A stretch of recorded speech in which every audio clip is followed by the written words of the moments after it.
tinatawag tayong switchboard na magre-receive. It's manned by 24 hours a day na dedicated personnel. And then meron pong mga iba-iba. It's either, kasi ito po is more on, hindi natin nilalayo, but this is not the primary concern of the police, diba? Kasi emergency medical service itong hiningi dito. So yung hindi naman pwedeng naka-ano palagi doon yung mga doktor natin, yung mga ambulansya, di ba?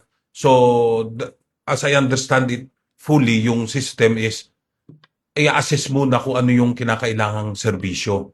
Di ba? Pwede kang humingi kasi sa fire, sa police, or medical emergency, i-connect ka sa nearest hospital or na ambulance. So, yun po ang ginagawa. Yung mga operator natin doon are the ones to connect, or it's either kukonek kanila pag ganitong emergency, or they will be the ones to get yung information needed, sila na po magsisend ng ambulance. So these are all the things that will be reviewed as per the investigation ordered by our secretary po.